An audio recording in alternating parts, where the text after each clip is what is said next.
Greetings YouTube, Fuzzfinger here, and today we're going to be continuing with our Final Fantasy IV complete 100% playthrough of the entire game, and we're going to be entering the Sealed Cave, which is our next story destination. So please do pull up a chair, come and join me. If you enjoy the episode, don't forget to hit the like button. Let me know in the comments section as well, especially if you're playing along for the walkthrough purposes. And by all means, please do go ahead and subscribe to my YouTube channel. Without any further delay, that's enough blabbering from me. Let's get on with the show.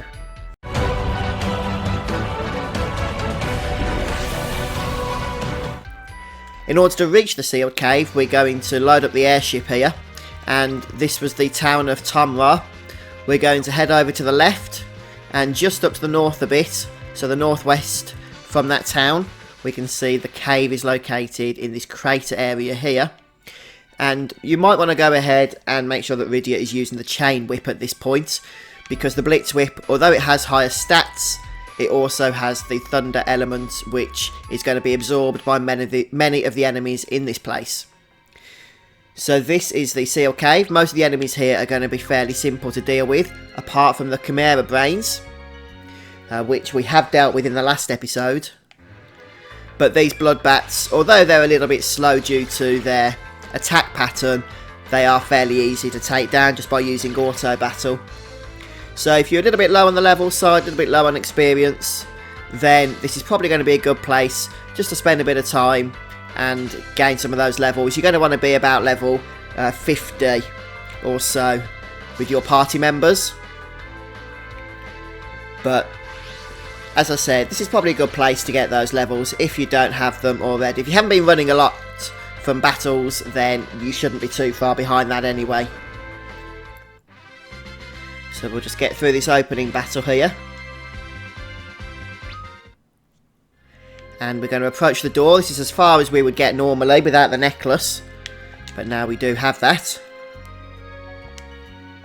Oops, didn't mean to give it a potion or whatever that thing was. Right, so we are looking for the necklace. This is the one, Luca's necklace, of course, or Luca, or whatever that name is. But of course it would be right towards the bottom of the list.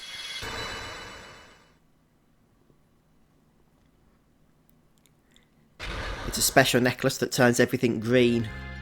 But it opens the door, which is really what we wanted it to do. So this actually gives us access to the dungeon proper. And we can see there's going to be a few paths for us to start exploring. So we're going to begin just by going to the east here, make sure that everything is explored down here. There's only this little section to the left which we need to go down, but it's important to. And then we're going to head across to the east until we reach a rope. So just keep following it around, make sure you explore every section, and then when you reach the rope you'll kick off a cutscene where you'll climb down automatically there. And then we're going to start by going east. There's a dead end, but we do need to map it out. There we go. And then over to the other side here. It's the same old stuff. We're used to it by now, how these dungeons work, aren't we? Oh, these things are nasty. So first thing we're going to do is get the berserk action going on these guys. And then we can start, hopefully, attacking. So we'll start that now. The only thing we want to possibly do is cast slow on them, but I'm just going to risk doing standard attacks here. They don't have much health, but they do have a nasty blaze attack, which we need to avoid.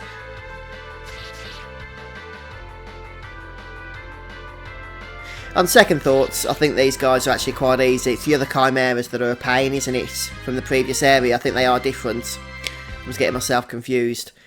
It's the horror of the previous chimeras, which were very, very difficult to kill, actually. Make sure we're nicely healed up here. Forgot where we was at then. Oh yes, we was going to the left. Then we're going to just go south when we can. Just explore around here. So you can see there's a door here, although this is actually a trapdoor.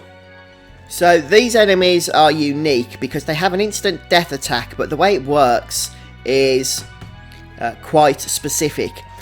The fight's going to begin with the enemy casting the Libra spell on a random party member, and then the following turn they're going to cast a spell called Ninth Dimension, which is an instant death attack on that person. Because Cecil has draw attacks, he will always be the party member that's selected for this, and his Aegis shield that we have equipped, I'll just show you that, actually makes him survive this death attack. Which means if we cast Reflect on Cecil, then we can kill the enemy fairly quickly. But we do have to do it quite quickly. So we're going to do white, magic, reflect, and we need to get this done before the enemy casts their death attack, because if we don't kill them quickly, they're going to summon a tough enemy for us to fight, which is not what we want. We want to end this fight as quickly as possible. And that's all there is to it. So once the enemy itself is dead, we can enter the room, and in this case there's going to be 2 chests for us. There's an ether and there'll be a kotetsu in the other one.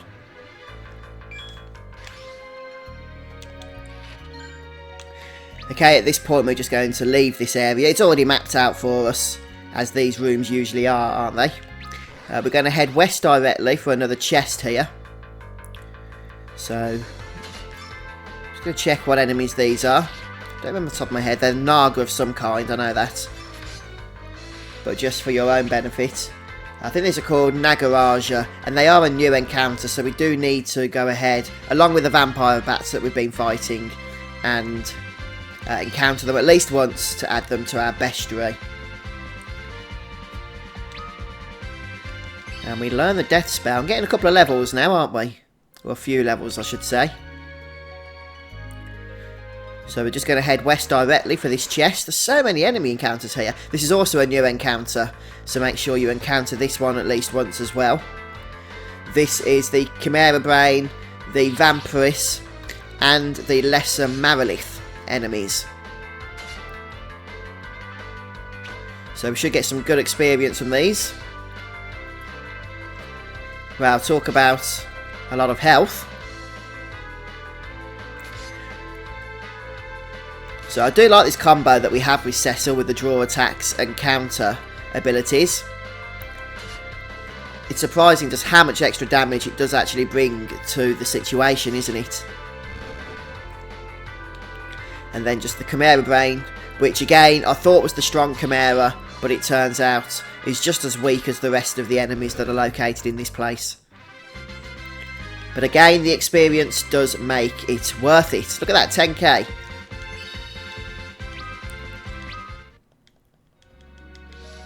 Just go ahead and heal Cecil.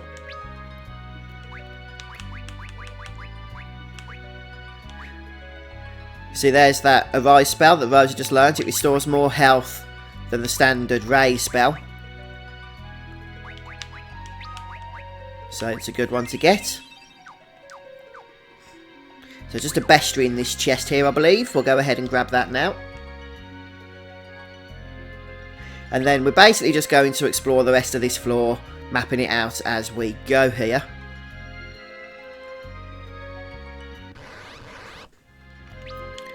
Okay, so we're going to approach the next rope once we've explored the corner there. And just head west a little bit, and then to the east. Just explore everything here. And for mapping out the floor here, we'll get our usual item reward. This case, in this instance, we get 3 Gaia drums. And now we can just go straight back round to the door here, which is a trap door, but one which we do need to take care of. So again, we'll head to Rosa, go to White Magic, and cast Reflect on Cecil here. And hopefully, we'll get this off before the door does its death spell, which we have. And take care of it very quickly once more. It's the 9th dimension spell that we need to preempt. Again, it is possible it can get that 9th dimension spell off before you get Reflect up, in which case you will have to deal with either a Chimera Brain or a Yellow Dragon. Okay, so we head down to B2 now. We can see there's 2 chests. And there's also 2 trapdoors at the top of the floor here, which you can go ahead and kill, although actually those doors lead to nowhere that has anything, but you can kill them if you want the experience. Right, so that's both of those doors done. Let's grab this last chest. We're still actually on the same floor, by the way. I made a slight mistake when I said we're on B2. It's this exit here which will take us to B2. So this is where we are now. We're going to start by heading down south. This will take us down a rope. And this is actually the first of 2 ropes on the west here. And we can go ahead and grab a chest. So only a bestiary in this one. But we're going to head back up the rope now. And then we're going to head across to the east. Make sure we grab this chest. The Phoenix down, I believe. Yes. Okay, as we head north, we'll see a bunch of doors here. So the first thing we're going to do is open them all. At this point, it's probably easier for us to explain it to you than show you every nook and door here. But once you've explored this north section and fought all the trapdoors, you can see there's 1, 2, 3, 4, 5, 6 in total. You'll want to go into them in this order. The one on the furthest right of where I am on the map here will lead to nothing, so actually you can ignore that one. But the one just to the side of it, so the second from the right, will have an item in it, a sword to be precise, not one you're going to want to equip, but you'll probably want to pick it up. And then the room next to that, so the third from the right, will contain an elixir, holy curtain, or light curtain, I can't remember which, and a Fuma shuriken. And then the next door, which is the one just to our right, is empty, you can ignore it. The door just to our left will contain 2 items, including a black cow, which we're going to want to equip, and also a katetsu, which isn't that really good of a weapon for edge. But the final door, which is where I'm standing in front of here, will lead to a save point. So we're going to head in here. We are going to equip the black cow, so we're going to go down to edge and throw that onto him. And we're also going to use a cottage because our MP totals are looking a little bit on the low side of things, it's got to be said. And then we'll save up, of course, having made quite a bit of progress up until this point, before moving on. There we go. And nicely healed now. We got a few levels, didn't we, since our last time of saving. And of course we just need to head south, as it's the only place we can actually go to. Probably going to encounter more enemies because there's quite a large area to explore. Make sure we do that. No other items to grab though on this map. 3 red fangs is our reward. And we're going to fight these Chimera. Good job we saved, because actually I think these are the same ones that I struggled with before. I can't keep track of all the enemies in this game. But either way, 2 blazes is not something that you like to have to put up with. I might even go back and save up again. Now, just heal up. Not wasting another cottage.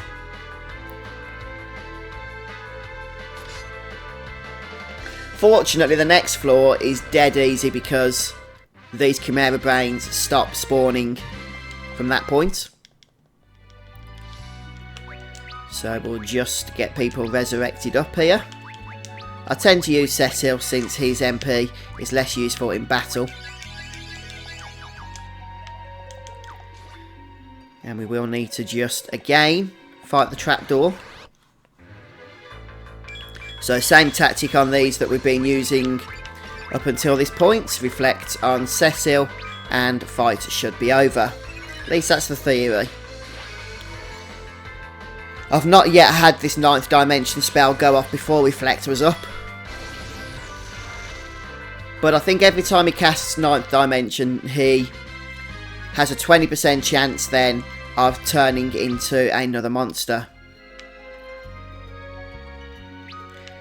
So the only thing we need to do on this final section of the floor that's already explored for us is grab this last chest up here for an ether, and then we can make our way down to the next door, which will lead us to B3 North.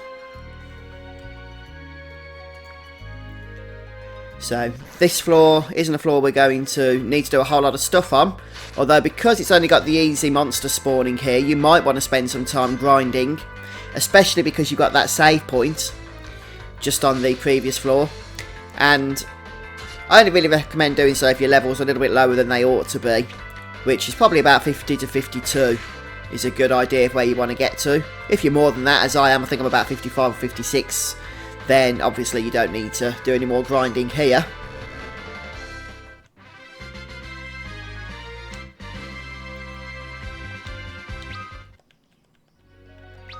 Regardless, we can see that it's all mapped out for us, so first things first, we're going to just grab the chests, a high pot,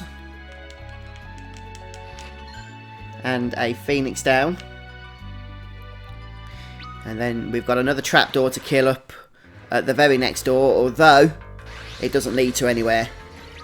Once we've finished on this floor, we can just head down south to the next area. No mapping to do on that previous one, so quite easy.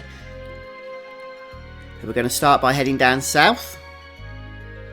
Make sure you get the little bit of detail there. And then there should be a door. I believe it's up here maybe. Another trap door. Oh, it's a rope. Okay, okay. Just going to head back up there for now. We'll explore the other section first.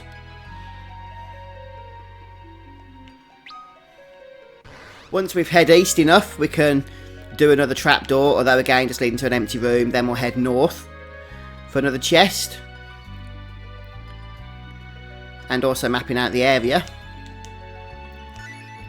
3 blue fangs this time. By the way, we do get a nice reward once we've mapped out all the areas in the game, which is why I do insist on doing it. I know I've mentioned that before, but since folks, you know, sometimes do join a few episodes in, it never hurts to give those kinds of reminders.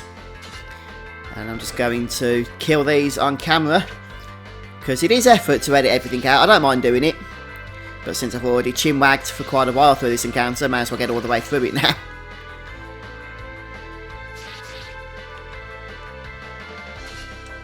Right, and now we're going to head down that rope, which we accidentally went down a few moments ago. I did open that chest. Yes, I did. So we can just access it now from the east-hand side here. This will take us to B3 South, I believe. We're going to start by heading to the right-hand side, just to kill the trapdoor. Once you've gone to the east and killed the trapdoor, we're going to head on inside, just to grab the 2 chests that are available to us. They contain a dry ether and an X potion, I believe. It might be a high potion. No, an X potion. There we go. And the ether, or the dry ether rather, from down here. And then not all of these trapdoors do lead to anything useful, but on this occasion it did. So now we're going to head back over to the left-hand side of the map and just loop around this section so that we can explore it for our map reward. No, don't mess around. You're going to get more enemy encounters. Okay, fine, whatever, let's keep going. I knew it. And in this next area, we have another glorious save point, which we are going to make use of. I'm going to finish things off here for now, though, guys, because I've got quite a tough boss battle coming up, which I want to prepare for in the next episode. And a little hint about who it might be. I know I've got a lot of Final Fantasy VII fans that watch my channel. Think Temple of the Ancients. That'll be your little tip. But that's it for today, folks, so thanks for joining me. Don't forget to let me know in the comments section if you've followed along with me. And don't forget to subscribe to the YouTube channel. And I'll see you next time for more Final Fantasy IV.